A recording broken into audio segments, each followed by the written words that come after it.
L'APA, en effet, a été fondée pour résoudre un problème de transmission. Que pouvais-je faire des bouteilles à la mer que je recevais par la poste, autobiographie orpheline à la recherche d'un destinataire? La lecture en sympathie d'un souvent unique lecteur, manifesté par un écho de lecture, et l'archivage dans un lieu public, tels étaient les gages d'une transmission à la postérité.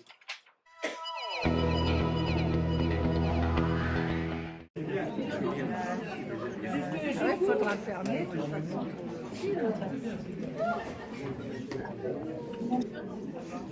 Bonjour. Passer derrière les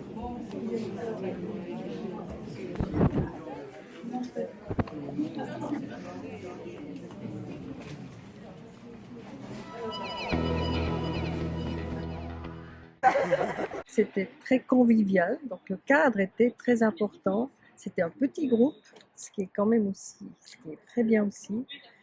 Et on a parlé en fin de compte de notre parcours, on a essayé de montrer quelles étaient les étapes, quelles étaient surtout les influences qu'on a eues, quelles personnes nous ont marqué sur notre parcours. C'est-à-dire c'est toujours intéressant effectivement de réfléchir sur sa propre histoire familiale et de se poser des questions effectivement autour de cette vérité qui est toujours effectivement sujette bien sûr à caution. Et quelquefois effectivement l'histoire familiale peut devenir romancée ou on peut écrire toutes sortes d'histoires familiales à partir d'une histoire qu'on se raconte, qui nous est racontée mais qu'on se raconte ensuite. Une chouchouka, tout ce que vous voudrez. Dites-le, on voit à quel point il y a du plaisir aussi, une fois passé les obstacles. Donc, parce que je trouve que la cuisine, ça permet une transmission familiale qui est essentielle, quoi, qui est quelque chose qui touche à l'enfance profondément. Et puis dans notre atelier, toutes les interventions étaient très intéressantes. Il y avait beaucoup d'émotions, voilà, de l'émotion, du plaisir, aussi quelquefois de la douleur qui est sortie, ouais, pour certaines. J'ai toujours connu cette pierre bleue à l'annulaire de ma grand-mère maternelle. J'ai apprécié alors que c'était mon second choix. Et pourtant, à la fin de l'atelier, je me suis dit que j'avais beaucoup aimé y participer. Ça, c'est la première chose que je peux dire. D'autre part, il s'agissait de savoir quels dons nous pourrions faire à ceux qui nous succéderont quand nous disparaîtrons. Et nous avons eu des témoignages extrêmement émouvants et de l'émotion qui acceptait de s'exprimer. Et ça, j'ai apprécié.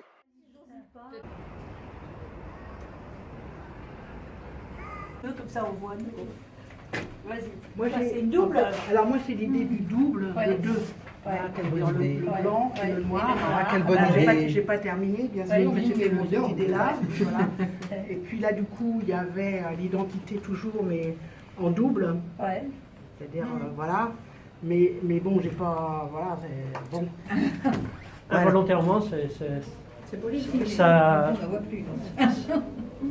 Oui, ça image ce qu'elle n'a pas, à mon sens, D'accord. à savoir que l'intime est politique. Sauf dans un cas, quand j'ai fini la série, je me suis aperçu que j'avais oublié de faire raconter à mes parents ma naissance. J'ai apprécié la diversité des témoignages d'interviews des proches de ce groupe.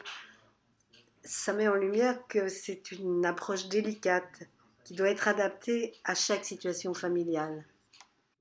On s'est surtout attaché à visiter la galerie des dons. Donc ce sont des dons qui sont faits par les migrants eux-mêmes ou par les enfants de migrants. D'ailleurs, il y a beaucoup de dépôts d'enfants de migrants. Ce sont des objets très divers de leurs souvenirs de leur voyage, de leur pays, voilà, des choses importantes. Et moi, ce qui m'a particulièrement intéressée, c'est le lien qu'il pouvait y avoir entre l'APA et effectivement ces dons qui sont déposés par des personnes ordinaires, entre guillemets, comme on dit entre nous. Voilà, et donc je trouvais que c'était un lien vraiment très, très pertinent.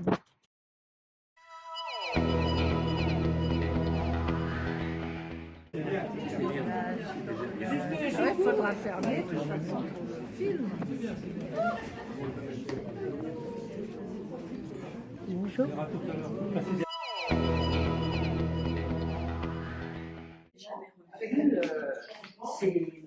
C'est petit, donc voilà, ça n'a pas été drôle pour ton grand-père, il a dû quitter sa maison. Enfin, voilà, on apprend comme ça par bribes, des petites choses. Mais personne ne dira il a eu affaire à une sacrée garce ou je sais pas quoi, ça ne se disait pas dans la famille.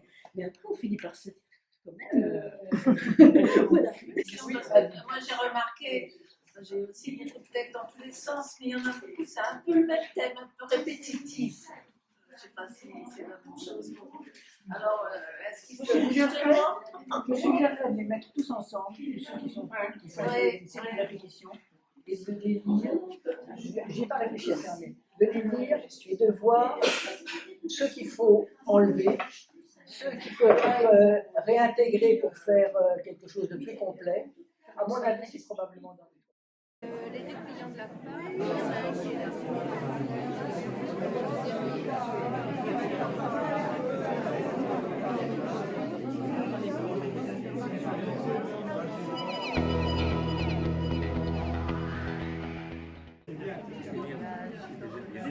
Il faudra fermer de toute façon pour le film. Dans ses interviews, il dit pas plus que ce qu'il dit dans son film.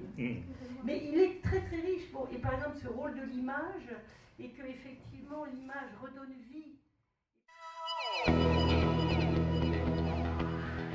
Et ça, je ne l'ai pas développé après. Papa, lorsque tu es venu au-devant de moi à la sortie de l'école, j'avais 13 ans.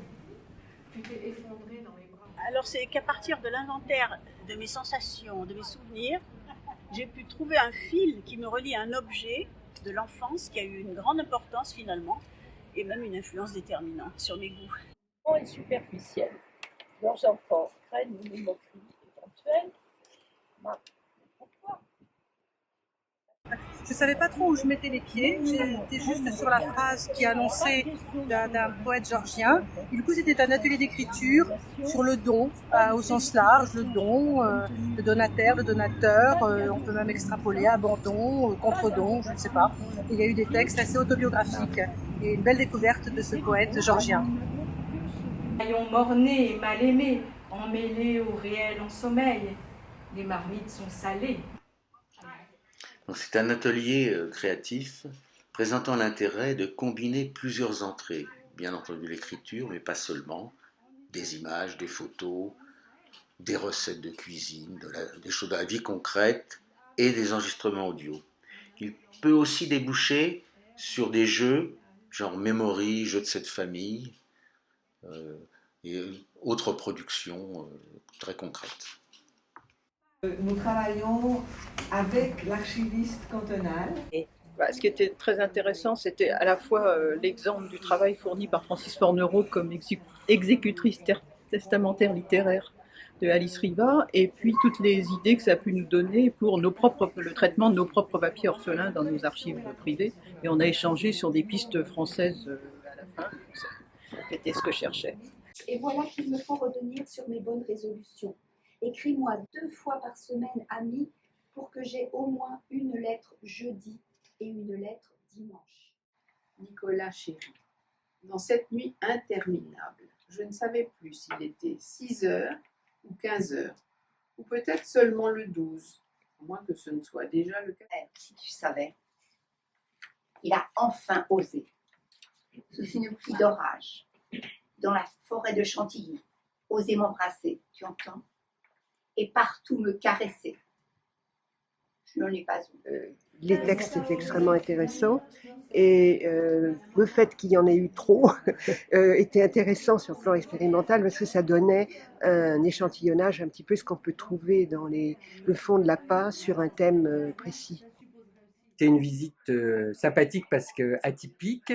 On est passé voir un certain nombre de tombes et on a eu les lectures d'un certain nombre de textes autour du rapport à la transmission et à ce qu'on laissait après son départ par un certain nombre de certains auteurs dont on a vu les tombes, et c'était une façon originale de visiter le Père-Lachaise.